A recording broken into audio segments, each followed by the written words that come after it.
Sekolah itu kalau nggak ada gedung disebut sekolah nggak? Kalau kita bilang Ya, bukan dong. bukan. Tapi banyak di Afrika semua nggak perlu gedung, Oh, ya kan? iya.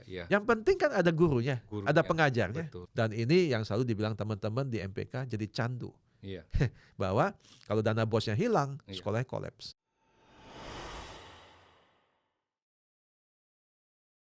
Shalom, selamat malam Bapak Ibu sekalian, para saudara-saudari. Berjumpa kembali dengan saya, Denny Widya, CBC, bersama channel Majelis Pendidikan Kristen dan berkolaborasi dengan Bara Digital Ministry, serta program dari Task Force Doa dan Konseling. Pada malam hari ini, kami akan membawakan tema tentang sekolah di 3T. Apa itu 3T? Nanti bersama narasumber Pak Handoko yang akan menjelaskan. Ya, temanya adalah apakah sekolah kami harus tutup atau berdampak. Nah, kita akan lihat sekolah-sekolah di 3T itu, bagaimana kondisinya. Dan sebelum kita mulai diskusi kita pada malam hari ini, kita akan berdoa dulu. Kita berdoa dulu, Pak Handoko. Terima kasih Tuhan buat malam hari ini kami boleh bersama kembali dengan Pak Handoko untuk berdiskusi mengenai sekolah-sekolah di 3T. Dan biarlah Tuhan yang memulai acara ini, Tuhan yang memimpin acara ini, Tuhan yang memperlengkapi semua kami. Semua itu hanya bagi kemuliaan nama Tuhan. Terima kasih Tuhan, semua Tuhan yang lindungi kami, tempat ini, sound sistem di tempat ini, dan semua yang kru yang terlibat di tempat ini Tuhan. Buat narasumber dan yang membawakan acara di tempat ini. Terima kasih Tuhan. Kami berdoa dan mengucap syukur hanya dalam nama Tuhan Yesus. Amin. Amin. Pak Handoko, kita kembali berbincang nih Pak Karang tentang sekolah-sekolah di 3T. Nah, sebelum kita masuk ke lebih dalam Pak, Bapak bisa jelaskan nggak Pak, sekolah 3T itu apa 3T-nya itu nih Pak? Ya, jadi ini tidak sama dengan 3T pemerintah. Nah, itu ya beda ya Pak ya. Ini kelihatannya ide dari Ketua MPK, Iya. yaitu Pak Handi Irawan. Andi. Jadi waktu saya bergabung, 3T bicara tentang tertinggal, Iya. terpuruk, terlupakan. Jadi kalau lihat gradasinya Pak ya, Iya. sudah tertinggal, habis itu terpuruk juga dia, habis itu terlupakan. Nah, kenapa saya mengusulkan judul itu? Tutup atau berdampak? Iya. Tidak ada pilihan di tengah-tengah. Nah, banyak sekolah di dalam 3T terutama, bukan hanya di kota-kota kecil atau di daerah nun jauh di sana. Iya. Di Jakarta pun ada Pak. Ada ya. Di kota-kota besar lainnya pun ada. Nah, kenapa pilihannya tutup atau berdampak? Banyak sekolah-sekolah yang intinya adalah mau tutup susah, itu kan didirikan orang-orang yang berjasa. Iya. Tapi berdampak tidak bisa. Iya. Akhirnya esensinya sekolah ini mau apa nih? Iya. Jumlah siswanya menurun terus. Iya. Guru-gurunya sudah tidak termotivasi lagi. Iya. Kemudian juga kita lihat bahwa siswanya pun sudah juga tidak ada motivasi. Iya. Persaingan begitu besar. Iya. Sekolah negeri tidak perlu berbayar. Iya. Sekolah swasta unggulan, itulah yang dicari untuk yang mampu bayar. Nah, sekolah-sekolah yang 3T, yang disebut 3T tadi, tidak bisa berkompetisi, kasih uang sekolah pun tidak bisa lawan negeri, tidak bisa lawan sekolah swasta unggulan. Jadi positioningnya di mana? Tapi saya sangat menghargai Pak bahwa kita bukan menganggap ini suatu kondisi yang kita bilang bahwa ya sudah pasrah saja. Makanya Task Force 3T itu dibuat untuk bagaimana mendampingi dan bersama-sama melakukan pemberdayaan terhadap sekolah-sekolah yang disebut dalam 3T tadi. Dan Bapak sebagai ini Pak ya, Ketua Task Force 3T ya? Ya, saya ketua, ada bersama tim, ada beberapa, ada Pak Hendro, ada Bu Debi, ada Pak Riyadi, Pak Ardi, dan lain-lain. Nah, sebagai sebuah Task Force 3T Pak, apa yang sudah dilakukan Pak saat ini? Ya, puji Tuhan dengan dukungan MPK, karena ini berinduk di bawah MPK, kita sudah membuat, jadi awalnya agak lama nih Pak. Setahun pertama itu harus menggodok strategi, pemetaan di lapangan, kemudian juga membuat bisnis modelnya, kemudian membuat tahapannya. Nah, kemudian kita uji coba. Nah, kita masuk tahun kedua, puji Tuhan, Kita kalau pakai pola direncanakan, Iya. dilaksanakan, dievaluasi, kemudian diperbaiki, disempurnakan. Iya. Itu satu putaran, namanya PDCA. Oh, Nah, iya. putaran kedua, kemudian mereka bisa melakukan di sekolah yang lain. Bukan kita, Pak, Iya. tapi sekolah yang menjadi sekolah contoh. Yang Jadi ada sekolah yang seperti di YK Bubak, iya. SMA, di bawah GKS, Gereja Sinode Gereja Kristen Sumba, dan juga kerjasama dengan GKY. Iya. Itu sudah berhasil melewati satu putaran. Oh. Dan dalam sejarah sekolah itu, dari tidak pernah untung, laba, sekarang sudah laba. Wow, luar biasa. Pertama kali, Pak, Iya, laba. Dalam sejarahnya. Iya. Yang kedua, tentu saja terjadi penurunan terhadap ketergantungan dana BOS. Iya. Dan ini yang selalu dibilang teman-teman di MPK jadi candu. Iya. Bahwa kalau dana BOS-nya hilang, Iya. sekolahnya kolaps. Oh. Nah, ketergantungan turun.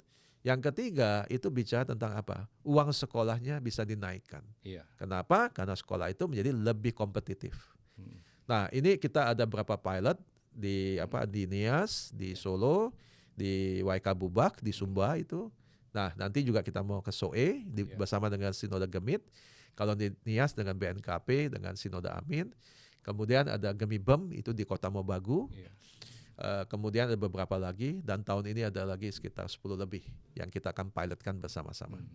Jadi ada 10 sekolah yang jadi pilot project gitu, Pak ya? Sekarang 7. 7, sekarang 7. Nah, kemudian targetnya bahwa sekolah-sekolah ini apabila mereka berhasil, mereka harus melakukan itu pada sekolah yang lain.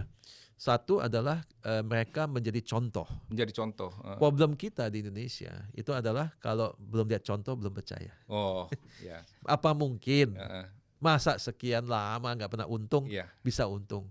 Bagaimana bisa lepas dari dana BOS? Nah, jadi contoh itu sangat etalasenya, Pak. Nah, kenapa kita bekerja sama dengan Sinode?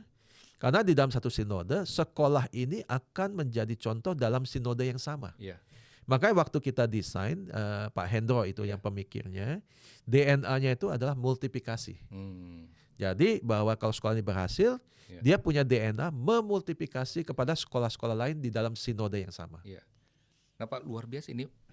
Terpikir saya gini loh, Pak. Sekolah yang dalam kondisi sulit, ya. Mungkin saya juga sering berkunjung ke sekolah-sekolah dan banyak dari pihak yayasan dan kepala sekolah mengeluh dengan kondisi sekolah. Nah, Bapak bersama tim Task Force 3T ini bisa membuat sekolah ini jadi untung. Resepnya apa sih, Pak? Ya, sebenarnya bukan kitanya, Pak. Iya. Sebenarnya makanya saya sengaja intensional menggunakan kata kami.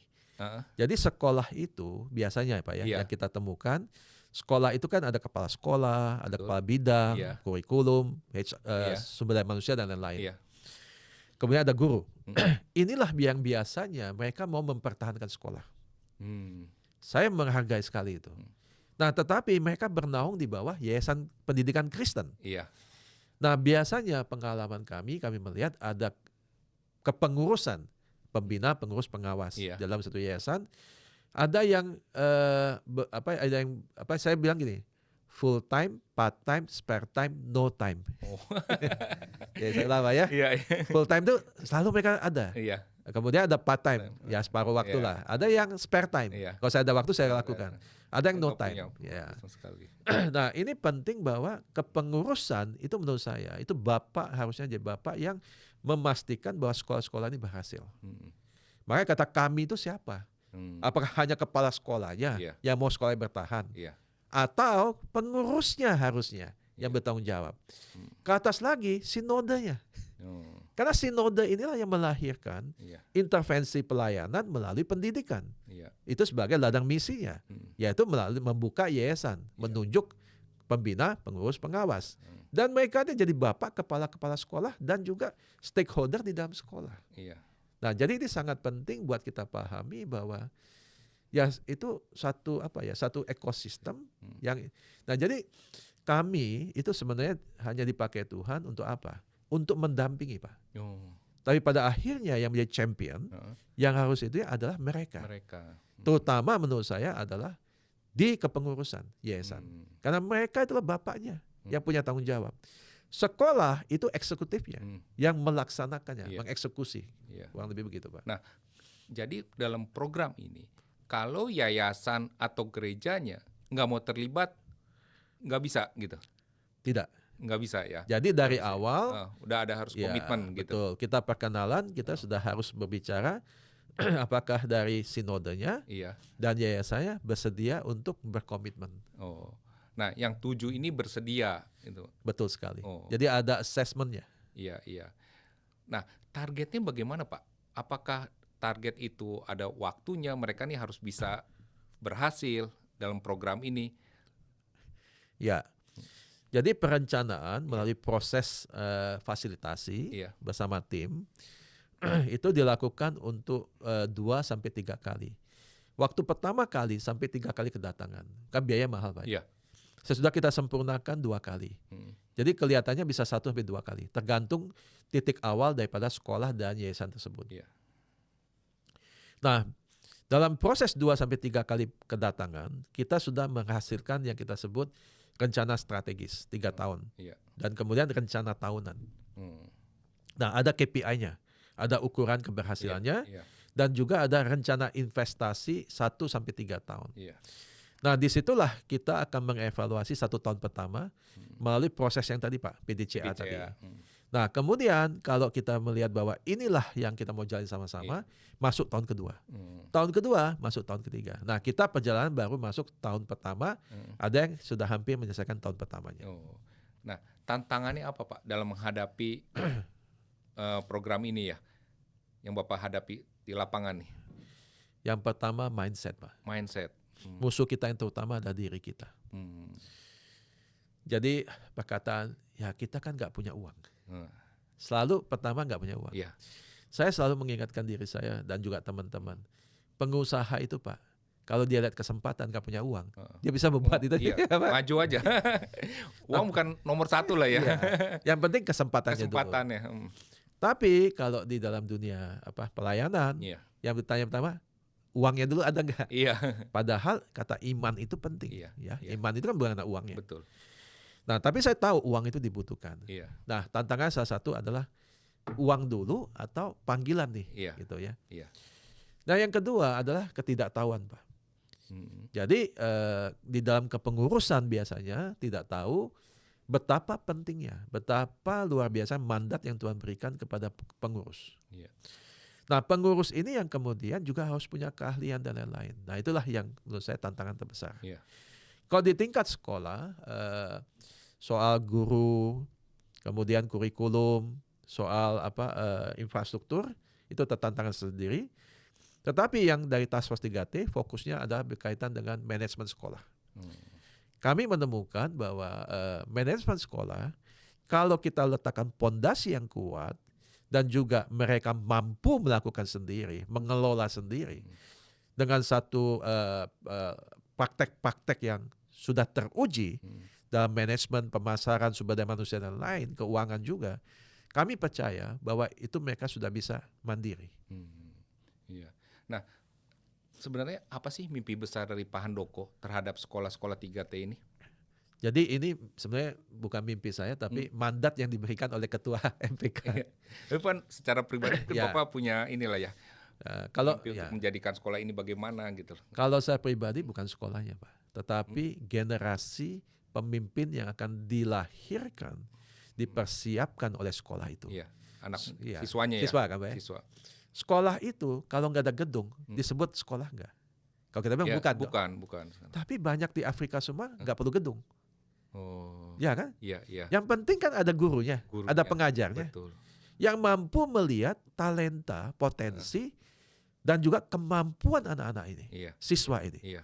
Sehingga bisa membawa mereka atau mendampingi mereka mencapai satu bagian daripada tujuan yang Tuhan berikan. Iya. Saya banyak menemukan siswa-siswa yang sangat terinspirasi oleh gurunya. Saya lihat banyak siswa yang luar biasa berhasil karena apa? Gurunya. Iya. Nah, itulah yang menurut saya harusnya mimpinya adalah apa? Melahirkan generasi takut akan Tuhan, punya potensi kepemimpinan, dan juga punya keahlian. Dan itu ada setiap jenjang punya tanggung jawab masing-masing.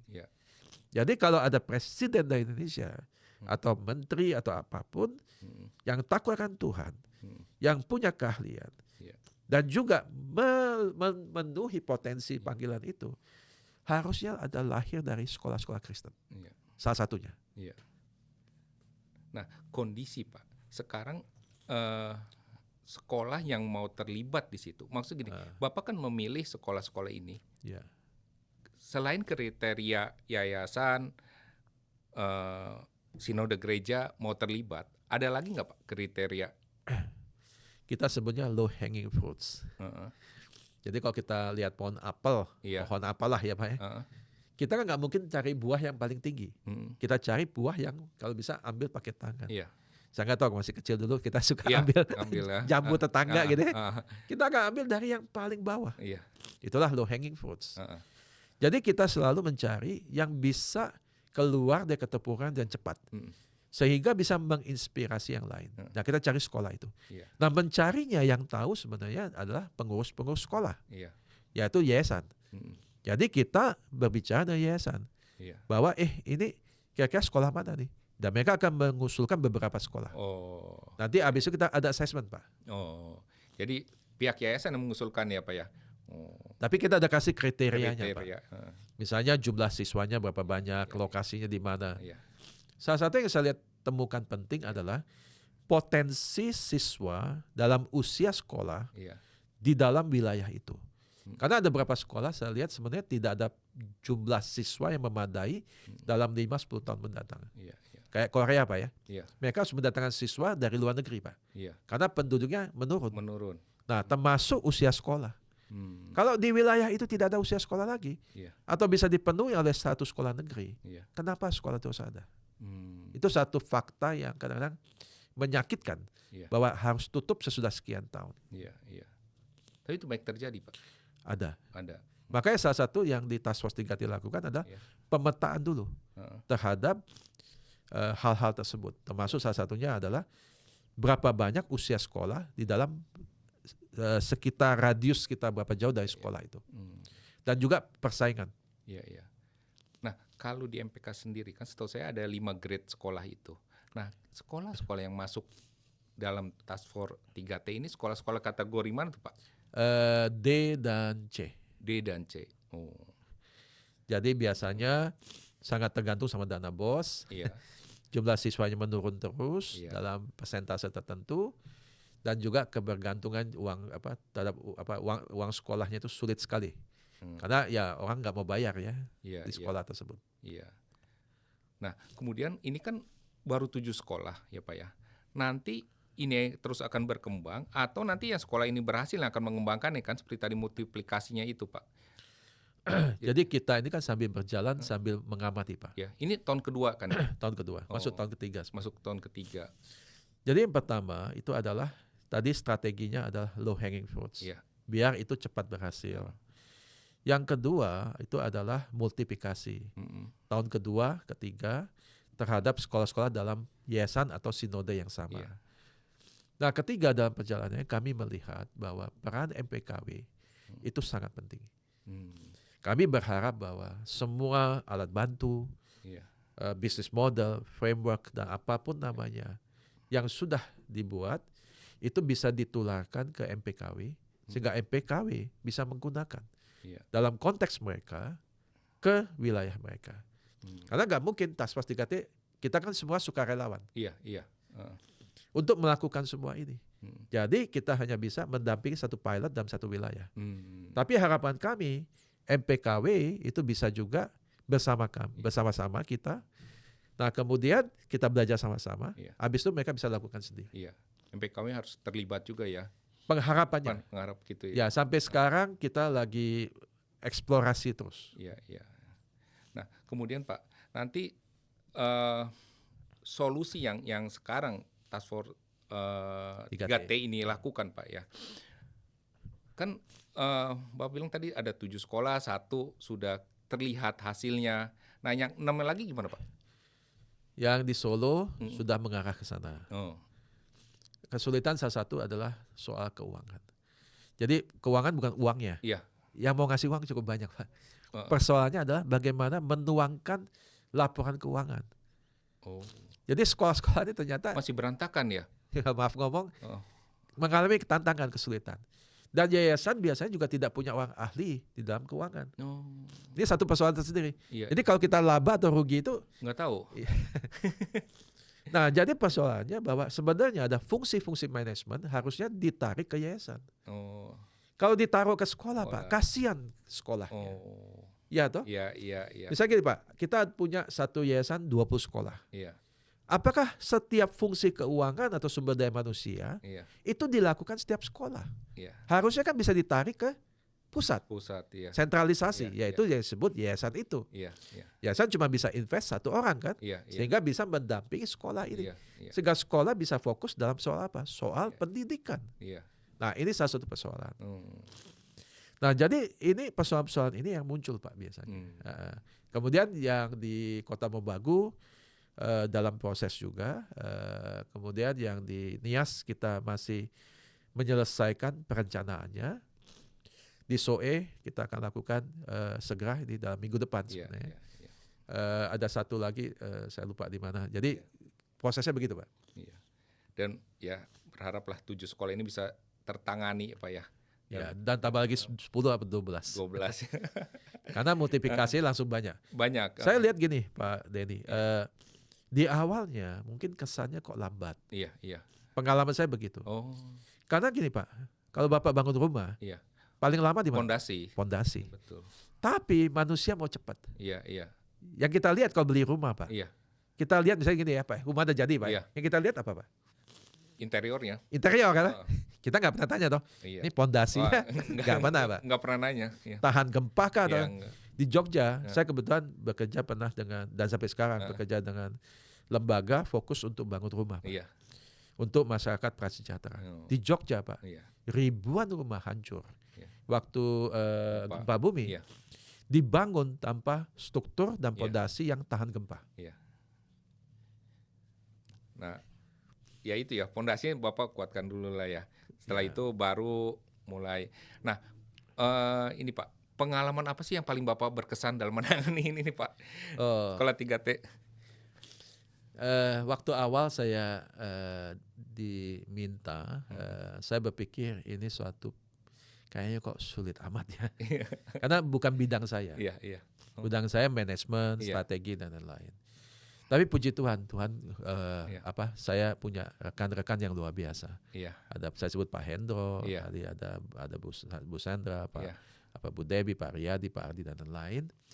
Nah, kesan saya gini, Pak, waktu kita ke lapangan, kita selalu menemukan orang-orang yang sangat berkomitmen. Terus kan sampai nangis. Merasa baru pertama kali mereka ketemu ada yang memperhatikan. Itu luar biasa, Pak. Buat saya itu gitu ya. Tapi mereka tuh benar-benar berkomitmen. Kenapa, Pak? Gaji, fasilitas semua itu keterbatasan.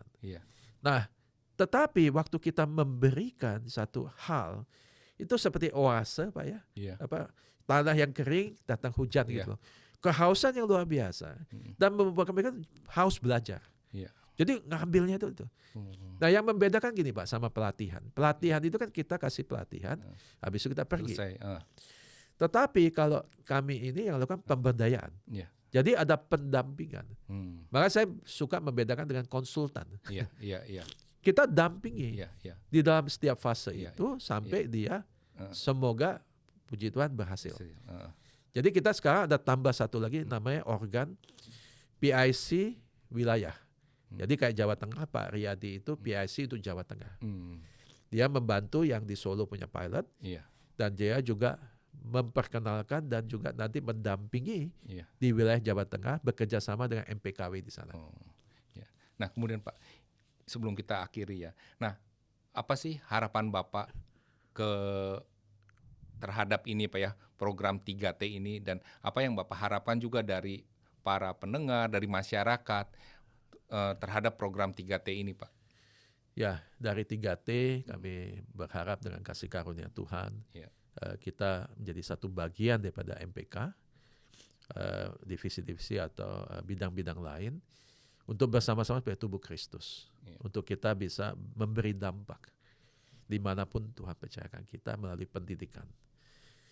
Nah, dari yang mendengar ya, Saya tahu pasti di wilayah Bapak Ibu banyak juga yang terpuruk, tertinggal, terpuruk, terlupakan, atau alumni dari sekolah itu. Nah, bagaimana kita semua bisa menjadi champion? Champion itu menjadi yang orang menjadi orang yang pertama atau orang yang memulai. Sebagai pionir ya. Pionir. Dan juga bersama-sama kita untuk kita melakukan. Saya pikir ini kita sebut berani bermimpi, Pak. Karena saya percaya sekali potensi sekolah-sekolah Kristen, bukannya potensi, sudah membuktikan sejarah, menghasilkan pemimpin-pemimpin. Dan sekolah-sekolah ini kan banyak dari zaman sekolah-sekolah waktu zaman misionaris zaman dulu, Pak. Dan sekarang sebagian ada yang terpuruk. Kenapa? Karena sekolah negeri tidak perlu bayar, sekolah swasta unggulan mulai muncul, tetapi mereka punya aset yang luar biasa, yaitu apa? Tanah dan lain-lain, juga sumber daya manusia sebenarnya, dan juga organ melalui sinode, yayasan dan lain-lain.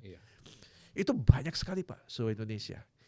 Kalau ini, Pak, berhasil ya, menimbulkan paling tidak ada satu kepercayaan bahwa inspirasi bahwa kita bisa. Kita bisa membuat ini terjadi bersama Tuhan. Dan muncul contoh-contoh menghasilkan pemimpin masa depan atau bibit-bibit pengisi. Wah, itu luar biasa, Pak. Itu pengharapannya, Pak. Terima kasih, Pak. Luar biasa. Para penonton, dari pelayanan dari Pak Handoko ini terhadap sekolah-sekolah di 3T tertinggal, terpuruk, terlupakan ya Pak ya. Tertinggal, terpuruk, terlupakan. Dan itu bukan hanya terjadi di daerah-daerah, di kota-kota besar pun banyak terjadi ya. Ya, cukup menyedihkan sebenarnya. Tapi kenyataan yang kita hadapi saat ini ya begitu. Dan tim Task Force 3T ini mencoba membangun kembali sekolah-sekolah yang terpuruk itu, yang dalam kondisi 3T itu. Nah, Pak, sebagai closing statement dari Pak Handoko terhadap para pendengar, Pak, silakan, Pak. Ya, jadi untuk pengurus, pembina, pengawas yayasan, ketua sinode dan organ kepemimpinan dan juga kepala sekolah dan juga kepemimpinan dalam sekolah, jangan patah semangat. Kita bisa lakukan bersama-sama, bersama Tuhan tentu saja. Tetapi saya percaya sebagai tubuh Kristus, MPK dalam hal ini, Task Force 3T dan juga banyak bidang di dalam MPK, kita bisa bersama-sama membuat ini menjadi sesuatu yang berbeda. Jadi kembali ke tadi judul, Pak. Bukan pilihan untuk tutup atau berdampak. Tidak ada di tengah. Istilahnya mati segan hidup tambah, tidak ada. Nggak ada. Tutup atau berdampak. Tinggal dan kita pilih aja ya. Kita pilih yang berdampak, Pak. Berdampak ya. Itu yang moga-moga menjadi suatu inspirasi kita bersama. Berdampak. Luar biasa, Pak Handoko. Para pendengar sekalian, penonton, ya sekolah Kristen harus bisa berdampak. Amen. Jangan tutup. Amen. Ya, amin. Itu harapan semua pihak lah, mau melihat sekolah Kristen kembali bisa berdampak bagi masyarakat. Ya, terima kasih buat Anda sudah menonton video perbincangan mengenai sekolah-sekolah di 3T ini. Kita akan akhiri video ini, podcast pada malam hari ini dengan doa dari Pak Handoko, Pak. Oke, silakan, terima kasih. kita berdoa. Mari kita berdoa. Tuhan, kami mengucap syukur Engkau sebagai Allah kami, pemilik semua pelayanan termasuk sekolah-sekolah Kristen di Indonesia, Tuhan. Termasuk sinode-sinode dan juga yayasan-yayasan yang dipercaya Tuhan untuk menaungi sekolah-sekolah Kristen ini, Tuhan. Kami mengucap syukur pada saat yang sama, kami juga mau datang kepada Engkau. Kami mau angkat semua, Tuhan, stakeholder, para pemimpin-pemimpin yayasan, Tuhan, kepala-kepala sekolah, dan juga guru-guru, Tuhan, kepala-kepala bidang. Biarlah kami semua bersama MPK, Tuhan, termasuk Task Force 3T di dalamnya dan bidang-bidang lain. Kau beri kami supaya tubuh Kristus sehingga kami bisa bersama-sama, Tuhan, menjadi kekuatan, Tuhan, sinergi, Tuhan, suatu energi, Tuhan, membawa transformasi di Indonesia untuk melahirkan pemimpin-pemimpin yang takut akan Tuhan. Pemimpin-pemimpin Tuhan, calon-calon pemimpin Tuhan, yang berilmu, punya potensi dan kemampuan yang luar biasa. Dan itu dilahirkan oleh sekolah-sekolah yang ada di banyak penjuru Indonesia, sekolah-sekolah Kristen ini, Tuhan. Kami bawa kepada Engkau biar menjadi persembahan yang harum untuk kemuliaan nama Tuhan. Dalam nama Yesus kami berdoa. Amin. Amin.